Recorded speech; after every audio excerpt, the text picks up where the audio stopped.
حالتون خوب باشه. من آزین هستم.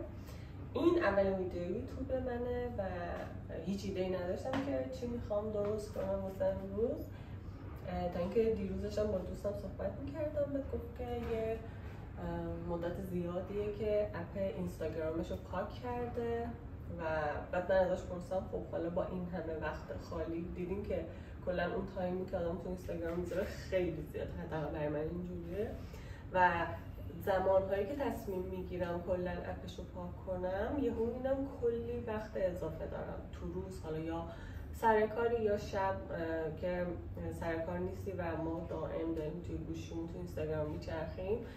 متوجه شدم که چقدر وقت زیادی میارم. بعد دیروز از دوستم پرسیدم که حالا تو این همه وقت اضافه‌ای که داری رو داری چیکار میکنی؟ خب اونم شاغله و گفت که حالا تایمایی که خونم یا فیلم میبینم یا کتاب میخونم و گفت جدیدن خیلی افتادم تو خط اینکه خیارشور درست کنم. گفتم وای چه خوب، چون که من یه مشکل بزرگی که ما اینجا داریم اینه که خیارشوراش خیلی شیرینه، اصلا خیلی بد و برای همین من اصلا خیلی نمیخرم، خیلی استفاده نمی کنیم و خیلی قبلتر حالا من به شیوه سنتی و به شیوه مامانم سعی کرده بودم خیارشور درست کنم ولی هیچ وقت خوب نشده بود. برای همین دیگه اینجا که اومدیم گفتم بیخیال خیارشور درست کردن شو، تا اینکه دیگه دیروز دوستم یه دستور رو برام فرستاد و اون خیلی راضی بود، خیلی خوب و ترد و خوشمزه میشه. حالا موادی که لازمه براش خیار، حالا هرچی خیارش قلمی تر باشه بهتره، فلفل تند میخواد، سیر، حالا سیرم اینجا دارم، سیر، یه چند تا دونه نخود میخواد برای اینکه خیارشورا ترد بشه، حالا سرکه سفید، نمک، شوید و طرفون اگه دارید که من اینجا پیدا نکردم، یعنی مارکتی که نزدیک ما هست نداشت، باید حالا یکم دورتر میرفتم که نرفتم. برای همین من میخوام حالا یه مقدار شوید خوش داخلش بریزم، ولی حالا نمیدونم خوب میشه یا نه، ولی خب میتونیم تست کنیم.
حالا شیشه هم که من دارم واسه خیارشور، یه شیشه که خب از قبل خیارشور خریده بودم، بعد الان احساس میکنم که واسه خیارام قد شیشه هستی.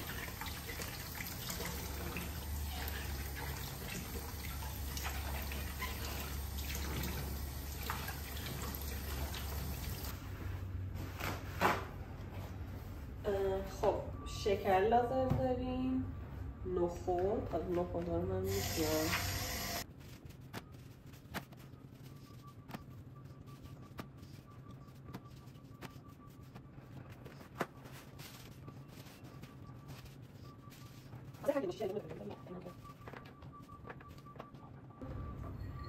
اول توش یه مقدار نخود میکنم، بعد خیارم که توش داری میشه. بله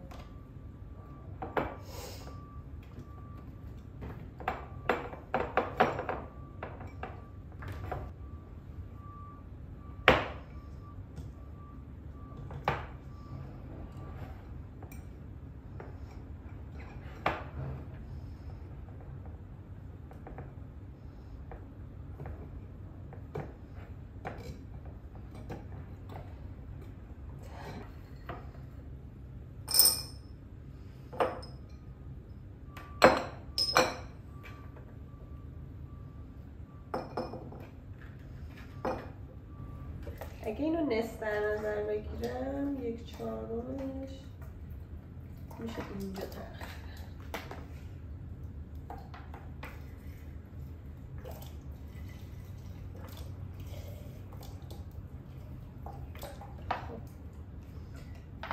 میگم تو این میزم. بعد تو هر کدوم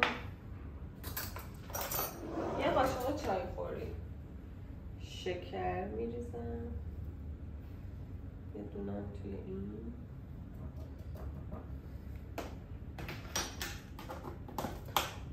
گفتم من جعفری تازه ندارم، برای همین توش جعفری خشک میریزم.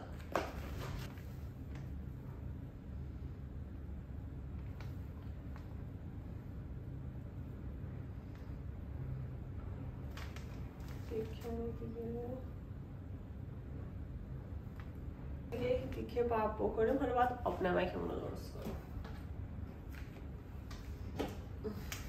خب این آب نمکمونه. خب اینم اگه بخوام پیمانه در نظر بگیرم به ازای هر لیوان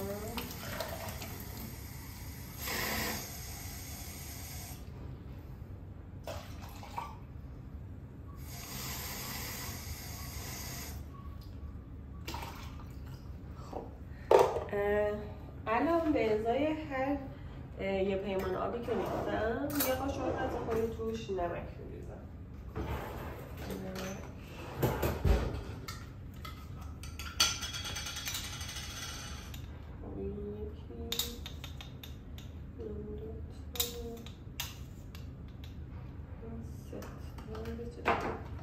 دوید و نمک، شکرم می‌ریزم.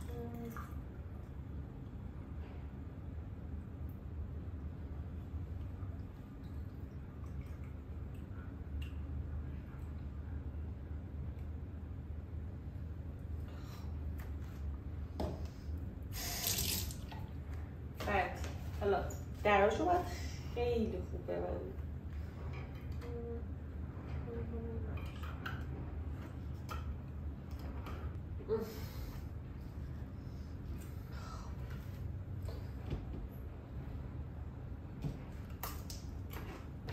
کار دیگه که باید بکنیم اینه که الان یه قابلمه رو پر آب میکنیم تا جایی که تا نصفه شیشه ها آب باشه. میذارم روی گاز تا همزمان با هم جوش بیاد. از لحظه ای که آب جوش اومد بعد اون نیم ساعت میذاریم بمونه، همون در حال آب جوش. بعدش دیگه میاریمشون بیرون.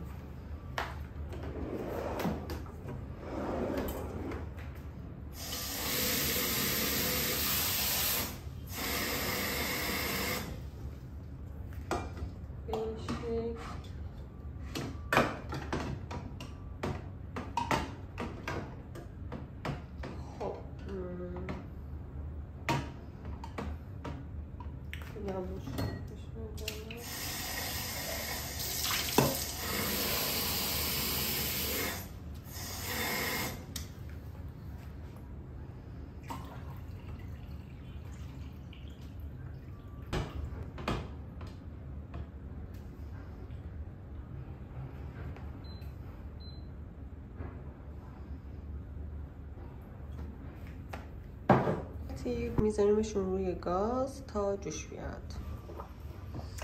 خب الان نیم ساعت شد که اینا جوشیدن و همونطور که میبینین رنگ خیارا تغییر کردن. خب حالا میریم برای مرحله بعد. خب نیم ساعت گذشت و الان میریم که اینا رو درک کنیم. کار بعدی که باید بکنیم اینه که اینا رو به شکل وارونه خیلی داغ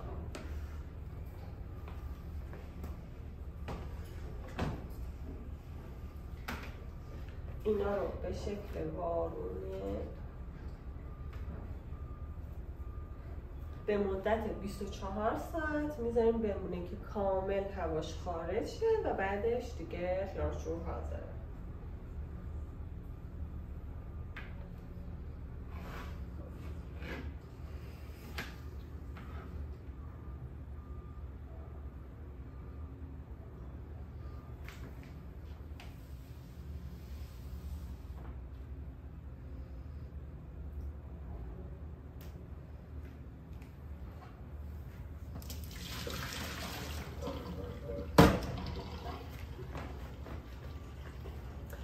خب امیدوارم که این قرص رو درست کنید و ازش لذت ببرید.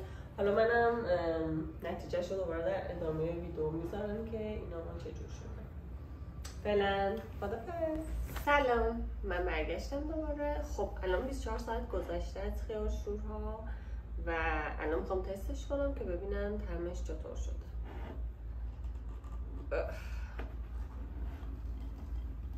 اوه چه سفت.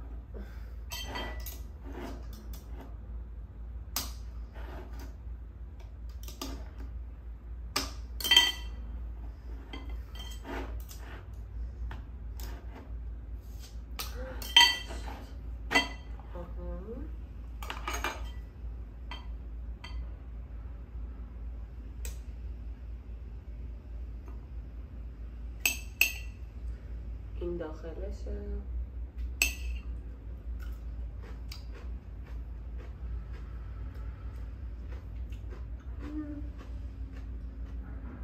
یکم احساس میکنم نمکش کم شده ولی خب خودش خوبه، ترده.